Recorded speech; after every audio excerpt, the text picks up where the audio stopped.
তো আমি প্রথম আমাদের এই নামভট্টের বইটা আমাদের কার কাছে আছে কি? আপনার কাছে আছে? আছে? হ্যাঁ, এই নামভট্টের বইটা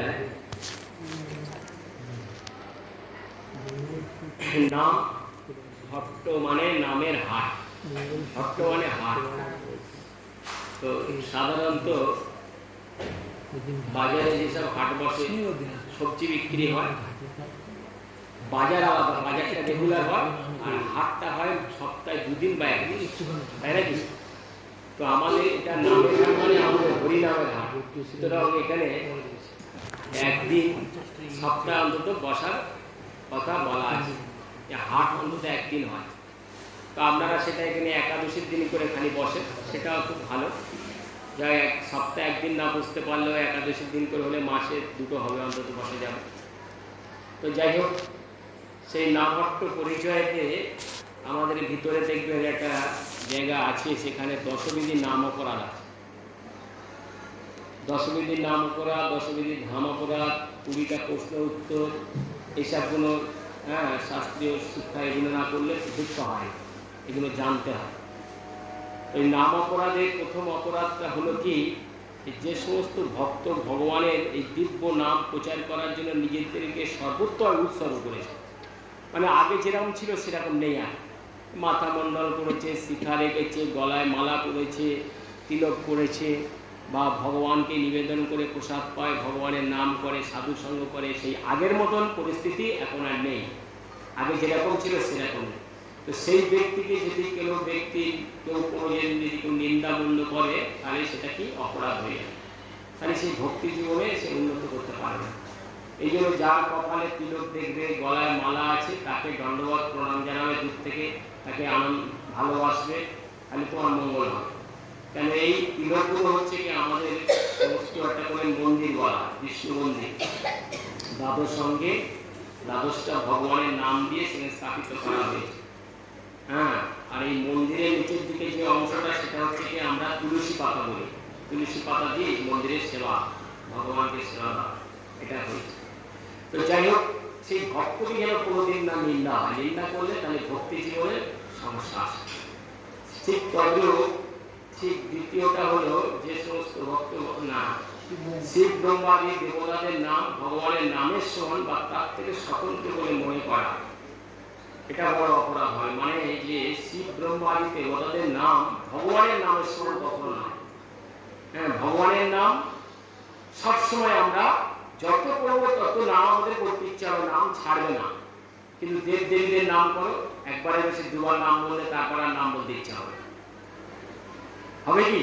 আমরা কৃষ্ণ নাম কত বলছি, নাম আমাদেরকে বলতেই হচ্ছে, কিন্তু কোনো অরুচি আসছে না, আরো নাম করতে ইচ্ছে, আরো মধুর আনন্দ পাচ্ছে সেই নাম থেকে। এবং নামের মধ্যে প্রচন্ড শক্তি রয়েছে, ভগবানের সমস্ত শক্তি সেই নামের মধ্যে রয়েছে। নাম নামকারী বহুধা নিজের সর্বশক্তি, সমস্ত শক্তি তার মধ্যে অর্পণ করা হয়েছে। এবার সেটা নিয়মিত ভাবে যদি স্মরণ করা যায়, নাম করা যায়, তাহলে সেই নামের মধ্যে থেকে নামীকে পাওয়া যায়।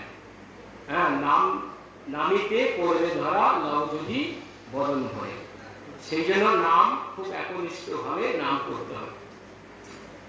তো তৃতীয়টা হলো যে সমস্ত ভক্ত, তৃতীয়টা হলো যে গুরুদেবের আজ্ঞার অবজ্ঞা করা। গুরুদেব আমাদেরকে আজ্ঞা দেয় কি না, আমাদেরকে ভগবানের নাম করবে, ভগবানের সেবা পূজা করবে, ভগবানকে ভোগ নিবেদন করে প্রসাদ পাবে, আর মাঝে মাঝে ভক্তদেরকে নিয়ে একটু ভাগবত কথা বাড়িতে আলোচনা করবে, বৈষ্ণব সেবার আয়োজন করবে ছোট করে। তাহলে কি হয়, ভক্তি জীবনে সে আনন্দ পাবে এবং সে আসতে পারবে।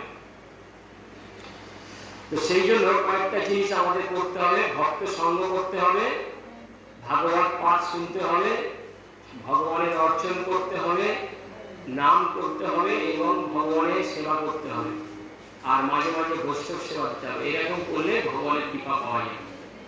তো এইগুলো যদি আমরা না করি তাহলে কি হয়, ভক্তি জীবন নষ্ট হয়ে যায়। প্রথম অপরাধ, দ্বিতীয় অপরাধ, তৃতীয়, চতুর্থ অপরাধ কি আছে? হ্যাঁ, চতুর্থ অপরাধ ভগবানের নামের প্রতি কি আছে? গুরুত্বপূর্ণ নাম নাকি? তো না, চতুর্থ অপরাধ হচ্ছে ভগবান নামের প্রতি বিশ্বাস না, বিশ্বাস না, আমরা ভুলে যাচ্ছি। ওই চতুর্থ অপরাধ হচ্ছে বৈদিক শাস্ত্র অথবা বৈদিক শাস্ত্রের অনুগামী শাস্ত্রকে নিন্দা করা। মানে কি, আমাদের এই শাস্ত্র আমরা ভগবানের আরাধনা করছি, কিন্তু অন্য কোনো শাস্ত্র কি নিন্দা করা যাবে না। যেরকম দেব দেবীর কোনো শাস্ত্র আছে, সেসবগুলো কোনো নিন্দা করা যাবে না। কেন? আমাদের মধ্যে 18টা পুরাণ আছে। সাত্ত্বিক পুরাণ 6টা, রাজসিক পুরাণ 6টা, তামসিক পুরাণ 6টা। এই সমস্ত 18টা পুরাণের মধ্যে সাত্ত্বিক পুরাণ 6টার মধ্যে বিষ্ণু পুরাণ হচ্ছে সবচেয়ে শ্রেষ্ঠ। অমল পুরাণ শ্রীমদ্ ভাগবত, সেটা হচ্ছে সর্বশ্রেষ্ঠ। আর সমস্ত যেগুলো আছে সেগুলো ধাপে ধাপে আছে, কিন্তু কাউকে নিন্দা করা যাবে না। আমরা যদি দান করতে না শিখি, একদিন দান করতে করতে ভগবানের জল, তুলসী জল দিতে দিতে বা একটু সাধুগুলো সেবা করতে করতে, বিভিন্ন কাজ করতে করতে বৈষ্ণব সেবার মধ্যে আমরা মানে আগ্রহী হবো, বা বৈষ্ণব সেবার জায়গায় আমরা আসতে পারবো, আমরা বৈষ্ণব হতে পারবো। কিন্তু এই জন্য কোনো জিনিসটা প্রতি এবং দেখা গেছে যে দেবদেবীদেরকে কৃষ্ণ ভক্তি লাভ করার জন্য বৃন্দাবনের যারা গোপীরা ছিল, গোপীরা, তারা হচ্ছে মা কাত্যায়নের কাছে সেবা পূজা করেছিল। এই জন্য কারোর প্রতি নিন্দা করা যায় না। এই জন্য বলছে 3 নম্বর, 4 নম্বর হলো, 5 নম্বরে ভগবানের নামে অর্থবাদ আরোপ করা। কোনো যদি ব্যক্তি তর্ক বিতর্ক করে যে আমরা এই রামকৃষ্ণদেব ভগবান, কেউ বলছে অনুকূল ঠাকুর ভগবান, কেউ বলছে লোকনাথ ভগবান, এরকম তো অনেকে বলে, কেউ বলে মনসা ভগবান, যে যে ঠাকুরের ভগবান বলে মানে। এবার আপনি বলছেন বিষ্ণু ভগবান বা আমি কৃষ্ণ ভগবান, এবার হয়তো তর্ক হতে পারে, সেটা আপনারা জেনে নেবেন। বলে হ্যাঁ, ভগবান সবাই হতে পারে। অর্থমন্ত্রী, এই জগতের মধ্যে অর্থমন্ত্রী আছে, শিক্ষামন্ত্রী আছে, খেলাধুলোর মন্ত্রী আছে, অনেক রকম মন্ত্রী আছে, কিন্তু প্রধানমন্ত্রী সকলার শ্রেষ্ঠ হয়। সেরকম ভগবান সকলার শ্রেষ্ঠ হচ্ছে সেই ভগবান কৃষ্ণ। সেটা কে বলেছে? না, ব্রহ্মা বলেছে। ঈশ্বর পরম কৃষ্ণ সচ্চিদানন্দ বিগ্রহ অনাদি আদি গোবিন্দ সর্বকারণ। তিনি হচ্ছে সকলার শ্রেষ্ঠ, তিনি পরমেশ্বর, সকলার উপরে তিনি। তো সেই রকম আমরা বলতে পারবেন। এবং বলছে নাম বলে পাপ আচরণ করা, এই কারোর সঙ্গে দ্বন্দ্ব করবেন না, এই তর্ক বিতর্ক করবেন না। ও বলছে আমি রামকৃষ্ণকে ভগবান বলি, লোকনাথকে এরকম বলতে পারে, কিন্তু আপনি তর্ক বিতর্ক করবেন না। যদি এরকম কোনো ভাগবত পাঠের জায়গাতে তাকে ডেকে নিয়ে আসবে, যখন আমাদের সাধুগুরু বৈষ্ণব থাকবে, তারা এই সম্বন্ধে প্রশ্ন করলে তখন উত্তরটা পাবে, তাহলে আর কিছু অসুবিধা হবে না। আচ্ছা, এইবারে হচ্ছে তোমার নাম বলে 7 নম্বরে নাম বলে পাপ আচরণ করা। আমরা নাম করছি, কিন্তু নামেতে কৃপা হয় না কেন? নাম বলতে বলতে নাম করছি, এবার আবার পাপও আচরণ করছি।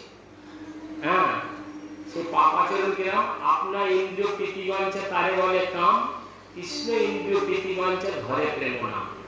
তো কাম থাকিলে প্রেম হবে না, এই তো প্রেমের মহিমা। কাম গন্ধহীন প্রেম, যে কাম থাকলে কোনোদিন প্রেম আসে না। তার কামটা কি? আমি এটা সেবা করবো, ওটা ভোগ করবো, এটা ভোগ করবো, সব কিছু ভগবানকে না দিয়ে সেবা করবো। ভগবান যেটা ভালোবাসে সেটা আমি দেবো না। আমি আমার ইচ্ছা ভগবানকে 2 নকুলদানা বাতাসা দিলাম, আর নিজে 5টা তরকারি ভালো কিছু রান্না করে আমরা খাচ্ছি, ভগবানকে দেওয়া হচ্ছে না। ভগবান অনন্ত ব্রহ্মাণ্ডের মালিক, সে আপনার বাড়ি কি 2 নকুলদানা সেবা করতে এসছে? বিরাট বিগ্রহ, বিরাট মন্দির তৈরি করেছে, পাথরের মন্দির, এবং ভালো বড় বড় বড় বিগ্রহ রেখেছে, কিন্তু সেবার সময় কি দিচ্ছে? 2 নকুলদানা বা একটু শশা কুচি, এটা দিচ্ছে। সেই ভগবান সেখানে কি সেবা হবে? এই জন্য ভগবান বলছে যে অর্জুন পরায় যুদ্ধ আর দুর্যোধন করে, অর্জুন ভক্ত শ্রেষ্ঠ, দুর্যোধন নয়। অর্জুনরা 5 ভাই ছিল, তারা ভক্ত, কিন্তু দুর্যোধনরা 100 ভাই ছিল, তারা ভক্ত ছিল না। তাই তারা ভক্তের খাবার চেয়ে কেড়ে কেড়ে খায় ভগবান, কিন্তু অভক্তের প্রসাদ তিনি চেয়ে ফিরে না টাকা। তার কাছে তার দিকে তাকায় না, যতই তিনি ভালো দিক তাকাবে না। সেই জন্য ভক্ত হতে হয়। ভক্ত হয়ে যদি তুমি একটু খুব সিদ্ধ দাও, যা তুমি দেবে সেটাই ভগবান প্রীতি সহকারে সেবা করে। তুলসী পাতা দিয়ে তাকে নিবেদন করে তুলসী সুন্দরভাবে সেবা করে। তো যাই হোক, এই জন্য পাপ আচরণ করে যারা হরিনাম করে তাদের কি হয়, কৃপাটা হয় না, সেইভাবে কৃপা পায় না। যখন পাপ আচরণ থেকে সরে যাবে তখন আস্তে আস্তে তাকে কৃপাটা হবে। তাই তবুও আমরা বলি যে তোমরা বাড়িতে যা করছো করো, কিন্তু ভগবানের সেবা করতে থাকো। কেন? সেবা করতে করতে করতে করতে একটু ভালো জায়গা আস্তে আস্তে চলে আসবে। ধরো সারা দিন হয়তো 10টা মিথ্যে কথা বলো, কিন্তু যখন তুলসীর মালাটা গলায় রাখবে বা সাধু সঙ্গ করবে, তখন তোমার এই শিক্ষাটা যখন পাবে তখন তোমার ইচ্ছা হবে যে না, প্রয়োজন মতো মিথ্যে কথা বলবো, যখন তখন বলা যাবে না। হ্যাঁ, আমি যাচ্ছি নরেন্দ্রপুর, বলবো এখন আছি বাড়িতে, নরেন্দ্রপুর হয়তো আছি কিন্তু বলছি আমি বাড়িতে আছি, এরকম যখন তখন একটা লোক মানুষ মিথ্যে বলার কোনো প্রয়োজন নেই, কথাটি বলে। তো যাই হোক, এরকম না হয়। 8 নম্বরে হচ্ছে গিয়ে সমস্ত মানে অগাধ বিষয় শক্তি, মানে অগাধ কিছু জানার পরে কি বিষয় শক্তিকে নাকি 8 নম্বর হচ্ছে গিয়ে যে সমস্ত ভক্ত নাকি হরে কৃষ্ণ মহামন্ত্র উচ্চারণ করাকে বৈদিক কর্মকাণ্ড পূর্ণ কর্ম বলে মনে করে। এটা পূর্ণ কর্ম নয়, এটা হচ্ছে দিব্য কর্ম। দান ধ্যান যজ্ঞ, স্কুল কলেজ হাসপাতাল, এগুলো হচ্ছে পূর্ণ কর্ম। কিন্তু ভগবানের নাম, ভগবানের সেবা, ভগবানের ভক্ত সঙ্গ করা, ভক্ত সেবা করা, এগুলো হচ্ছে চিন্ময় বস্তু। এই ভগবান দ্বারা ফিরে যাওয়ার জন্য। কি বলেছি বুঝতে পেরেছেন? ভগবান দ্বারা এই জগতে থাকার জন্য এই সেবা পূজা নয়। এই সেবা পূজাটা হচ্ছে ভগবান দ্বারা ফিরে যাওয়ার জন্য। হ্যাঁ, এটা কোনো পুণ্য কর্ম না। পুণ্য কর্ম হলো আপনি যদি কাউকে যদি টাকা ধার দিলেন বা দান করলেন, বা একটু হয়তো কোনো কিছু রাস্তাঘাট তৈরি করে দিল, কাউকে পড়িয়ে দিলেন, কাউকে বই কিনে দিলেন, হ্যাঁ, কারণ মেয়ের বিয়েতে কিছু সহযোগিতা করলেন, এগুলো হলো পুণ্য কর্ম। কিন্তু ভগবত যে আপনাকে হরিনাম শেখানো হলো বা হরিনাম দেওয়া হলো, তাকে গলায় মালা পরিয়ে দেওয়া হলো, হ্যাঁ, বা একাদশী ব্রত শুরু করানো হলো, এটা হচ্ছে কি দিব্য কর্ম। হ্যাঁ, এই কর্ম করলে ভগবত ধামে ফিরে যাওয়া যায়।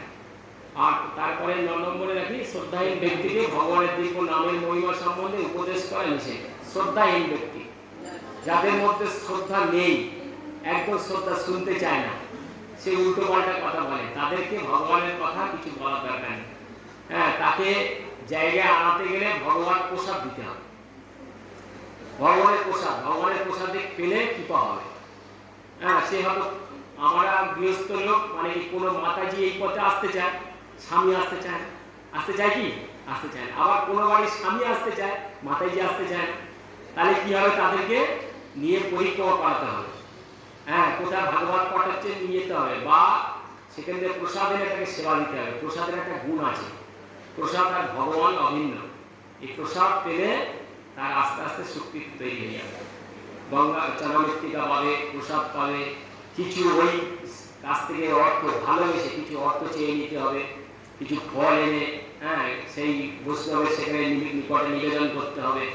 যেখানে আজকে বৈষ্ণব সেবা হচ্ছে, আচ্ছা ঠিক আছে আমরা একটু ফল দিয়ে দিই, হ্যাঁ, এটা যার সমর্থ, একটু মিষ্টি দিয়ে দিলাম, যার যেমন সমর্থ এরকম দিলাম। দিলে কি হবে, আস্তে আস্তে কৃপা হয়ে যাবে, সেই পয়সাটা ভগবানের সেবায় লাগলো। তাহলে কি হয়, সুকৃতি হবে। সুকৃতির ফলে মায়াপুরে গেলেন, ঘুরতে গেলেন, চলুন মায়াপুরে যাই একদিন ঘুরে আসি, দেখবেন আস্তে আস্তে ঘুরে আসবে বা ভাগবত কথা শুনে চলে আসবে। আর বলছে অগাধ মহিমা শ্রবণ করা। 10 নম্বর বলছে অগাধ মহিমা শ্রবণ করার পরে বিষয় শক্তিকে কামড়ে ধরে রাখা। এটাই হচ্ছে কি সবচেয়ে লাস্টে এই কথাটাই বলা হয়েছে যে ভগবানের প্রতি অগাধ কিছু জানার পরেও তার প্রতি আমাদের শ্রদ্ধা ভক্তি নেই, এবং সেই বিষয়ের প্রতি আমাদের মনটা ধাবিত হয়ে যাচ্ছে বারবার, যে কি করে আমি এত কিছু করবো, এটা করবো, এটা করবো, এটা করবো, কিন্তু ভগবানের প্রতি আমাদের মন নেই। কিন্তু ভগবানের প্রতি মনের যে বিষয়টা হচ্ছে কি, এগুলো হচ্ছে জড় বস্তু, এগুলো হচ্ছে জড় বস্তু, এগুলো ভগবান ধামে যাওয়ার জন্য নয়। বিষয় একটা লোকের প্রচুর আছে, হ্যাঁ, বাড়ি আছে, গাড়ি আছে, অঢেল টাকার মালিক আছে, কিন্তু বিষয়টা সঙ্গে যায় না, কোনো বিষয় সঙ্গে যায় না, সবই পড়ে থাকে। এই জন্য আমরা হরিনাম করবো, বিষয়ের প্রতি আমাদের মন থাকে। আচায় আমার সেই মতন রীতি হোক তোমার চরণে। ভক্তিবিনোদ ঠাকুর বলছে যে আমার বিষয়ের প্রতি যেমন